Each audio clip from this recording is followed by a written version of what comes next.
You ever get that feeling, right before something terrible happens, where the world feels just a little off? Not wrong exactly, but different. That was Halloween night for me. And I swear, if I had known then what was coming, I would have stayed inside with the lights off, pretending I wasn't home at all. It started like any other Halloween. The wind was crisp, carrying that sharp October chill that makes the air smell like fallen leaves and something else. Something faintly metallic. My street, normally quiet and predictable, was alive with tiny footsteps and laughter. Kids darted from porch to porch, glowing jack-o'-lanterns casting orange shadows across driveways. I had my pumpkin out front, a small battery-operated candle flickering in its carved grin, and a bowl of candy on the porch. Just the usual scene: families, costumes, the kind of safe chaos that makes you smile and shake your head. I wasn't expecting much, just a few dozen trick-or-treaters, maybe. But this year, for some reason, I had the sense that things were different. Maybe it was the way the wind moved through the bare branches of the trees, scratching against the houses like fingernails. Maybe it was that fleeting shadow that crossed my living room window.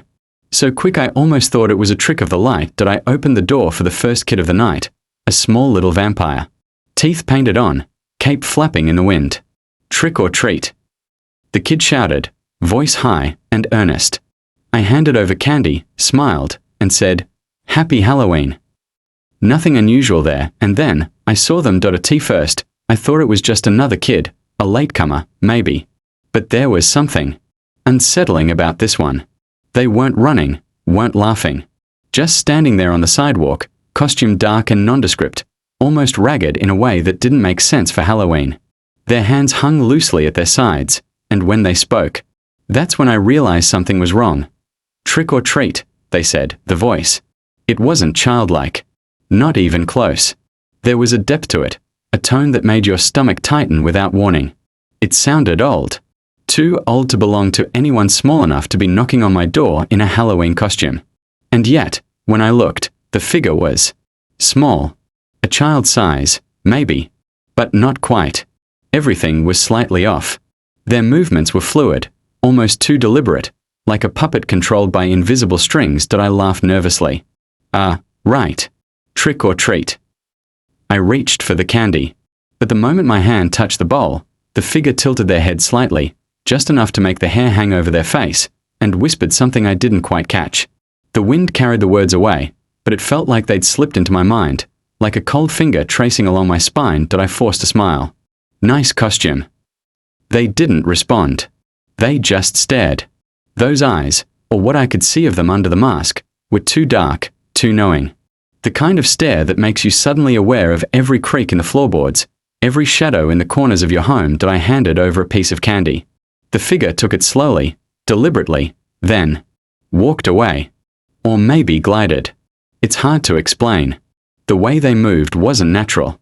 And as they disappeared into the night, I felt my skin prickle, that unease crawling up my neck.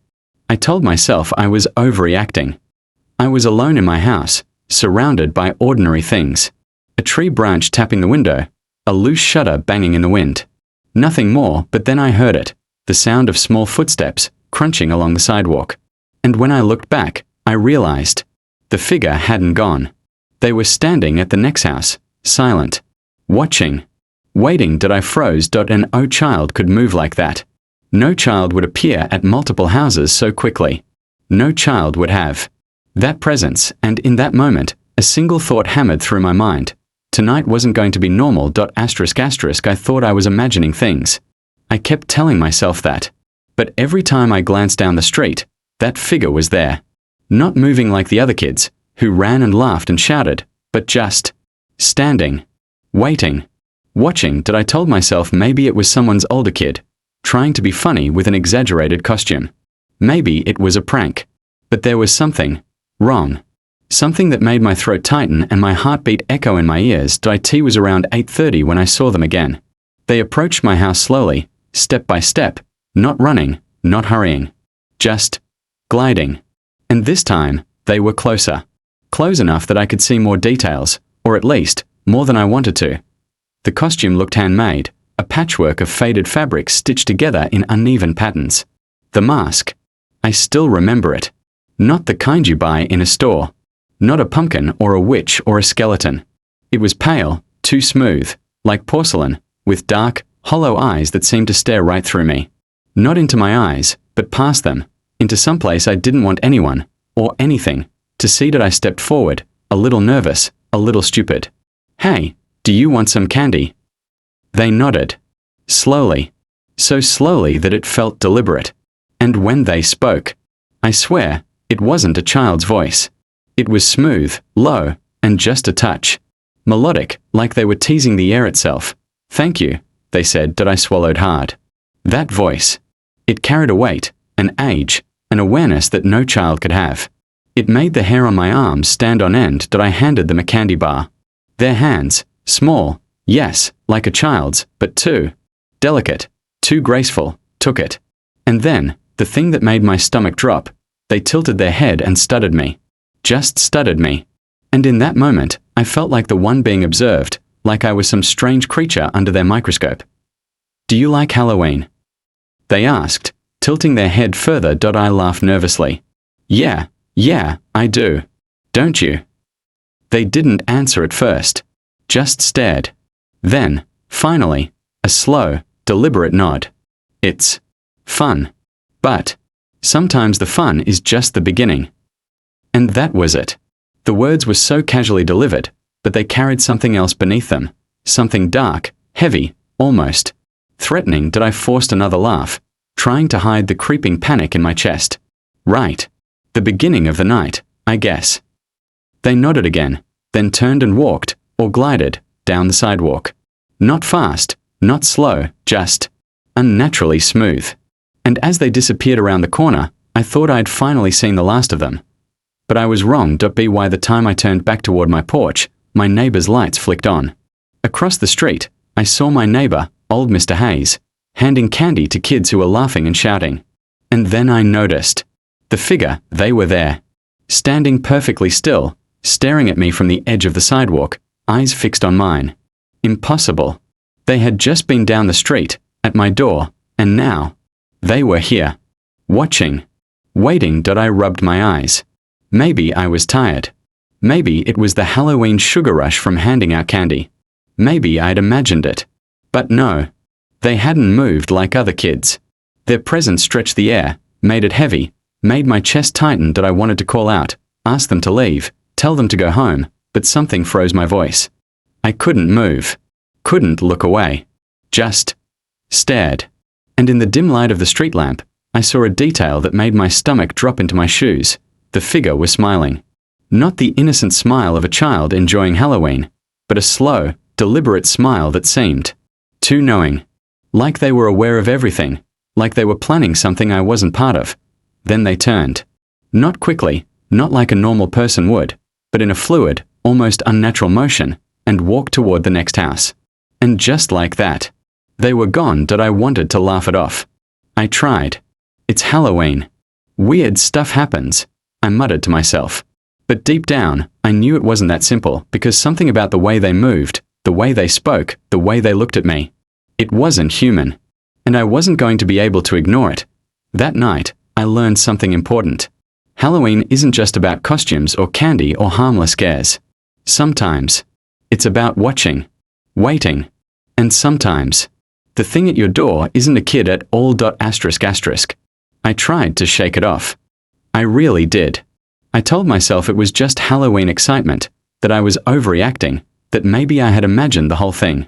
But the truth is, that figure didn't belong in my world. Something about them didn't fit, and my gut kept screaming that I was staring down the wrong end of something dangerous. After the first few encounters, I stayed close to the door, watching the street. Other kids came and went, costumes flapping, laughter echoing off the houses. A couple of parents called out to their kids, umbrellas in hand against the light drizzle that had begun to fall. But that figure never left the periphery of my vision. I remember the way they appeared near the edge of the street, always in the shadows, always watching. Sometimes I would glance up, thinking they had moved on, and my stomach would drop. They had moved closer, closer than humanly possible. Each time I blinked, they seemed to be in a place I was certain they hadn't been a second before. I wanted to tell someone. My neighbor. My family. But how do you explain a shadow that doesn't obey the rules of reality? How do you describe a child-sized figure that moves like smoke, smooth and impossible, and smiles in ways that chill your soul. Then came the questions. They started speaking to me directly, in ways subtle enough that I wondered if I'd imagined it at first. Whispered phrases, almost carried on the wind. At first, I thought I was hearing them through the door, but then I realized. Sometimes the words were in my mind, clear as if they had spoken aloud. Do you like candy? They asked one time, voice soft, melodic, but dripping with something I couldn't name. Yes. I answered, cautiously, though my voice shook. Do you like watching? The question wasn't meant to be answered. It was a statement, a test. And every time I heard it, my chest tightened, my fingers clenching the porch railing, that I started noticing little things. The way the shadows seemed to stretch longer when they were near. The way reflections in the windows were wrong. Their reflection didn't quite match their movements. One moment their head would be tilted to the left in the reflection, while in reality, they were looking straight at me. I didn't sleep that night. I couldn't. Every time I closed my eyes, I saw that pale mask, those hollow eyes, the too slow smile. I imagined them moving along the street, stopping at every house, every window, watching, waiting. Always watching. Neighbors began commenting on it, too. Did you see that tall kid in the dark costume? Mrs. Carter asked, her voice tinged with worry. The one that doesn't look like the other kids? Yes, I said, feeling a chill run down my spine. I saw them. She frowned. I thought I was imagining it. I swear, they're not real. No kid should be moving like that. And that's when I knew. It wasn't just me. Other people were seeing it. And if other people were seeing it, then it wasn't a child. Not any child I'd ever seen. By 9 o'clock, the drizzle had turned to a steady rain. Kids were heading home, parents calling out for them, but the figure kept moving. Always in the shadows, gliding from house to house, slower than natural, but somehow always just in view. I felt a creeping horror that this wasn't about candy. Not anymore. It was about something else, something that had chosen me, and then, as I was about to close the door and try to ignore it, I saw it clearly for the first time in the porch light. The hands, small, delicate, childlike. But not. The fingers were too long, too straight, too elegant. And when they gripped the candy bar I had offered them, I could swear they flexed like claws. I stepped back, fumbling inside the house, heart hammering. My logical brain screamed that I was overreacting, that I was imagining things. But the primal part of me, the part that had survived far too long in a world that occasionally went wrong, knew better. Something was here. Something alive.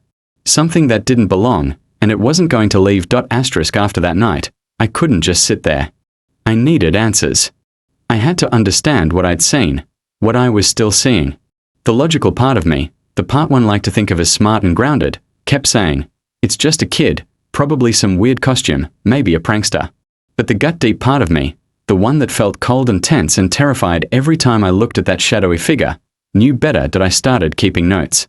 Scribbling the times I saw them, the places they appeared, the strange behavior. And the more I wrote, the more impossible it became. This wasn't normal. The first thing I noticed was the timing. It didn't matter how fast I looked away, didn't matter how many houses I checked, every 15 minutes, exactly, I saw the figure somewhere along the street. Sometimes right outside my own house, sometimes several doors down. Impossible distances in impossible times. Next, I looked at the physical details. The costume, the mask, the hands. Small and childlike, yes, but unnaturally perfect. Every line, every crease, every shadow seemed deliberate, like it had been crafted. And the eyes. Even through the mask, they felt alive. Watching. Studying. Judging. I decided to check something else. The neighbors. I walked down the street, knocking quietly on doors, asking if anyone else had seen it. And some had. Yes, Mrs. Carter whispered. Her hands were shaking. I thought I was imagining it, but it came to my door. Stood there. Didn't speak. Didn't move right. Just stared. I thought it was a kid at first. But it wasn't. I know it wasn't. Mr. Hayes, the old man from 2 houses down, nodded slowly when I asked. Came by mine too. The same thing. Don't know what it is, but it's not a child. Not a child at all. A pattern emerged. Everyone who had seen it described the same thing. Small, child-sized, but wrong. Wrong proportions, wrong movements, wrong presence. And no one could say they had touched it, only that it had been there. Watching that I started looking for physical clues. Footprints in the damp grass, signs of entry, anything. And that's when I noticed something even stranger. There were none. None at all. The grass was wet from the rain, soft underfoot, and yet there wasn't a single mark. Not in the driveway, not on the sidewalk, not anywhere the figure had been. I shook my head. Impossible, I whispered to myself. It can't just float, can it? And then came the small, impossible details that no one else seemed to notice. Lights flickering whenever it approached. Windows that weren't open but seemed ajar when I glanced through the corner of my eye. Shadows that didn't match anything, stretching across walls, moving independently. I remember looking out the front window, scanning the street. There it was, at the far end, standing perfectly still. But in the reflection of my window, it was closer. Too close. I stepped back, blinked, and when I looked again, it had vanished. I started questioning myself. Was I losing my mind? Sleep deprivation? Halloween sugar overload? But I couldn't shake the feeling that the figure knew me. That it knew I was watching. That it wanted me to notice. I pulled out my phone and tried recording. Video, pictures, audio, anything to prove this was real. And every time I reviewed the footage, every attempt failed. Motion blur where there shouldn't be, shadows too distorted to match reality, the figure barely discernible, if at all. As if it didn't want to be seen clearly. Then came the whisper. That subtle, almost inaudible voice, threading through the noise of the rain, the distant laughter of the last kids still out trick-or-treating. Do you want to play? I froze. My own heart leapt into my throat. The voice wasn't coming through my phone. It was real. Right there, in the air, winding around me like smoke, and suddenly, I understood something crucial. This wasn't about candy. This wasn't about Halloween fun. This was about me, whatever it was. It had chosen me. That realization made the night air seem heavier, pressing against my chest. Every shadow felt alive. Every corner seemed to breathe. I knew I couldn't wait for it to leave. I had to figure out what it wanted before it decided to act, and deep down, I was terrified of the answer. That night, everything started to feel wrong in ways I couldn't explain. At first, I thought it was just paranoia. Maybe the rain, maybe the dark, maybe the adrenaline from handing out candy. But what happened next left me no room for doubt. I saw it again. That figure, small, childlike, wrong, on the opposite side of the street. At first, I thought it had moved normally, but then I realized it had appeared. Impossibly fast. 1 second, it was yards away at Mr. Hayes' house. The next, it was standing outside my window, looking in. Not peeking like a normal kid, but pressing its face toward the glass, tilting its head in that same slow, deliberate way. I stumbled backward, heart hammering. No, this isn't real, I muttered. But it didn't leave. It just stood there, silent, staring. And then, slowly, it waved. I didn't respond. I couldn't. I was frozen, staring through the window as if my life depended on it. And then I noticed the reflection.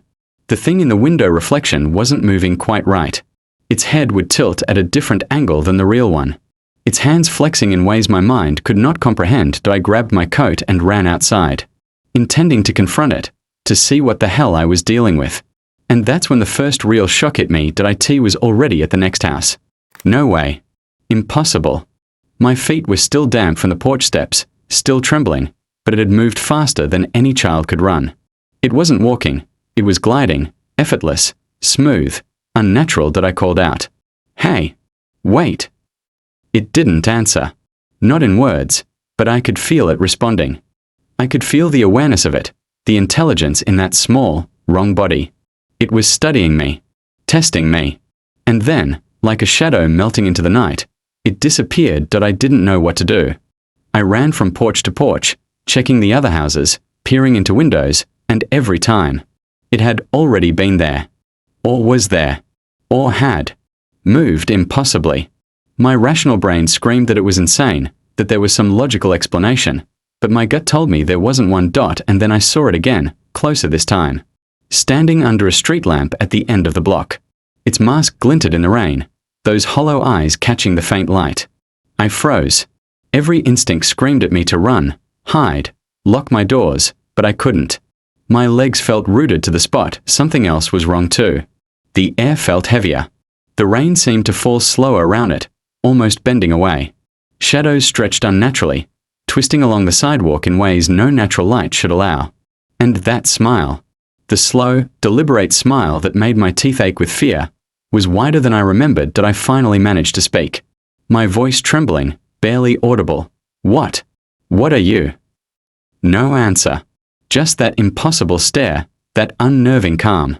Then, as if responding to the question in its own way, it moved toward me. Not running. Not walking. Gliding, silently, impossibly smooth. Like it didn't obey gravity. I stumbled back, heart pounding in my chest. I tried to reason with myself. It's a kid. It's a prank. It's someone in a mask. It's not real. But deep down, I knew. I knew it wasn't human. No child, no adult, nothing alive that I'd ever known could move like that, stare like that, feel so.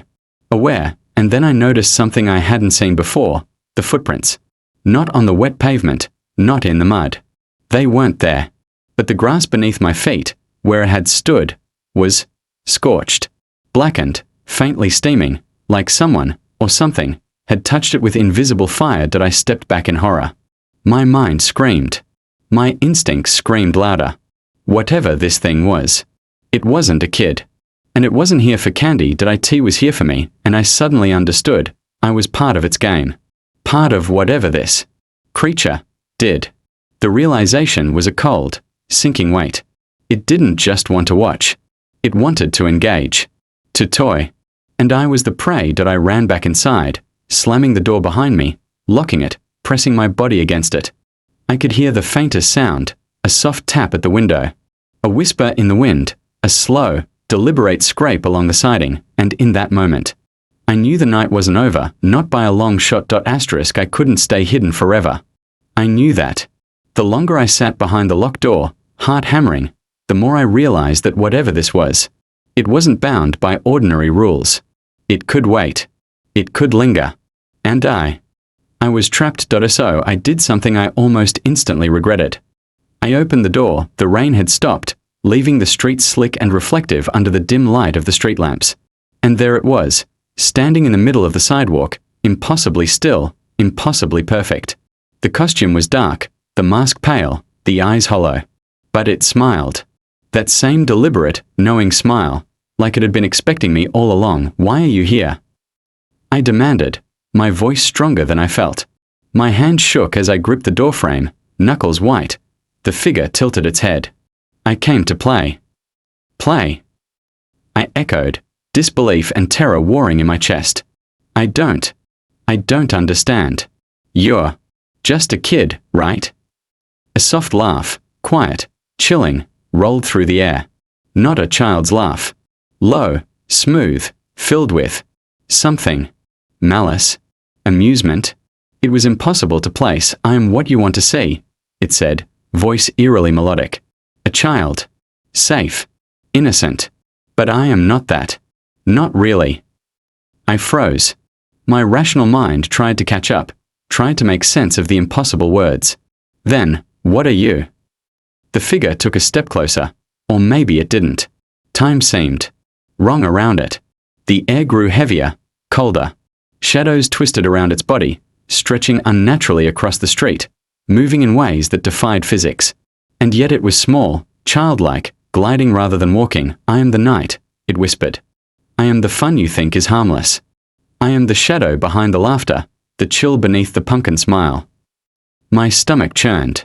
You're not real. You can't be real. Real. It laughed softly, a sound like wind brushing against dry leaves. I am more real than you will ever know. And tonight, you are mine. Something in that moment made me understand. It wasn't here for candy. It wasn't here to scare me lightly, or play tricks. It had chosen me. Picked me out among every house in the street, every family, every child. And now, it was deciding what to do with me. I tried to slam the door shut, but before I could move, it was closer. Too close. Its face tilted in that slow, deliberate way, mask catching the dim light. And then, it spoke a single word, come. I stepped back, stumbling, fear threatening to choke me. No. Stay away. It tilted its head again, almost curiously. Do you want to hide? Or do you want to play? Every instinct screamed at me to run, to flee, to escape into the dark night. But I was rooted to the spot, caught between disbelief and terror, unable to process the unnatural presence before me, and then came the whispers. Not from the figure, but from all around. Soft, insistent, carried by the night wind, play, play, play. I looked around. Empty street. No one there. Only the figure. Only its impossible, deliberate presence that I tried reasoning one last time. I don't want to play. I don't belong in your game. Its smile widened. Not all the way, but just enough to send a cold shiver down my spine. You're already in it, it said. By noticing me. By seeing me. You are part of it. And there's no leaving. I wanted to scream. I wanted to shut my eyes and pretend none of this was happening. But even as I stepped back, tripping over the porch steps, I knew it wasn't about what I wanted. It was about what it wanted, and I had no idea what that was. I slammed the door behind me, fumbling with the locks as my heart pounded so hard I thought it might burst through my chest. I backed away, pressed my body against the cold wood, and tried to catch my breath. The street outside was empty, or at least it should have been. But I could feel it. That presence. That watching. It was patient, deliberate, as though it enjoyed my terror. I could hear nothing at first. Just the rapid thumping of my own pulse, the shallow rasp of my breath. Then came the sounds. Small, deliberate taps against the windows. The faintest scratch along the siding. The whispering voice carried through the walls, barely audible, yet distinct. Play, play, play. I stumbled back, nearly tripping over the rug in the hallway. My mind screamed, it's not real, it's not real, it's not real. But I knew better. I knew it was real. And worse. It knew me that I ran from room to room, checking doors, windows, anything that might be vulnerable. Every light in the house flickered violently, casting shadows that danced across the walls in impossible shapes. I swear I saw its silhouette flit across the living room, gliding just out of reach, never fully there. Yet always present that I barricaded the front door with a chair, double-checked the deadbolt, and slid the bolt on the back door. My hands were shaking so violently I could barely operate the locks. But even with every precaution, I could feel it. The figure. Outside. Watching. Waiting. Its presence pressed against the walls, cold and heavy, making the air itself feel thicker. Then the lights went out. All of them. Every lamp, every fixture, every street lamp visible from my windows. Darkness swallowed the house, thick and suffocating. My eyes strained, trying to pierce the shadows, but it was impossible. The whispers grew louder, closer, wrapping around me like tendrils. Do you want to hide? The voice asked again, soft and melodic, yet dripping with malice. Yes. I shouted, voice cracking. I want to hide. Stay away. The whispering laughed, low and soft, like leaves rustling in a dead forest. And then, silenced that I thought, for a fleeting moment, that it had gone. That maybe I had survived. But then came the sound from the stairs, a single, deliberate step. Not a creak, not a stumble, just one smooth, gliding step that made the wood groan beneath a weight that shouldn't have been there. I froze. My mind raced, trying to reason. It can't be inside. I locked everything. It can't. But the instinctive terror told me otherwise. It was here. Somewhere. Always here. Always near. I grabbed a flashlight from the kitchen, flicked it on, and swept it across the hallway. Shadows stretched and twisted unnaturally, but nothing moved. At least, nothing solid. Then I noticed the reflection in the window at the end of the hallway. A small figure. Masked. Watching.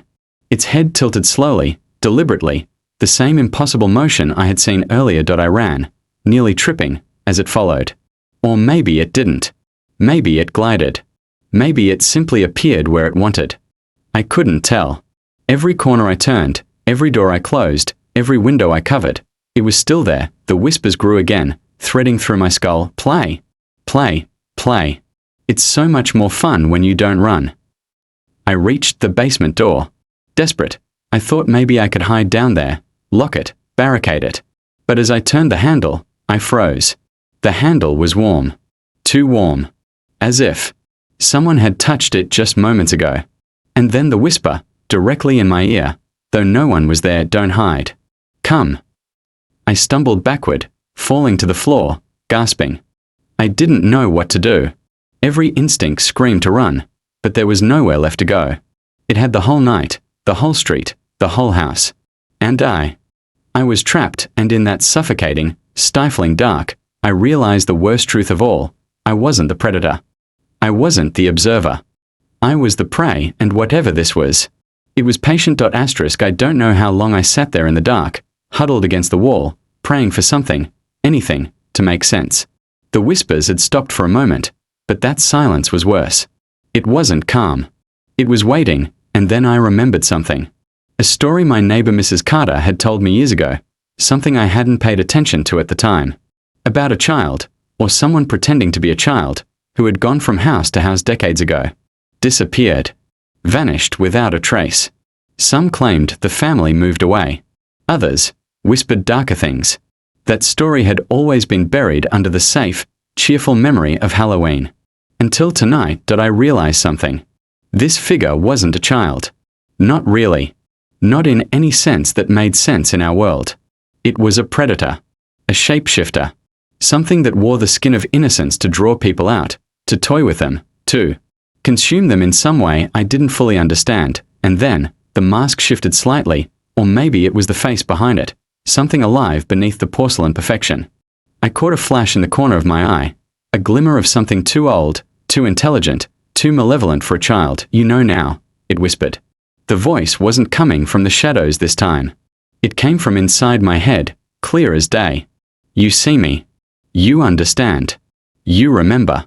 And now what?" I wanted to scream, but no sound came out. "Now. You are part of the night," it said. That I thought back to every impossible movement, every gliding step, every shadow that didn't match reality. The scorch marks in the grass. The reflections that didn't align. Every warning I had ignored until now. It wasn't a game. Not a Halloween prank. It was a hunt. A ritual. A cycle that had been going on for decades in this neighborhood, this street, this very block. And I had stumbled into it. The figure moved closer, and for the first time, I saw it fully, under the flickering street lamp through the window. Its size was slightly wrong, proportions off in ways that made my stomach knot.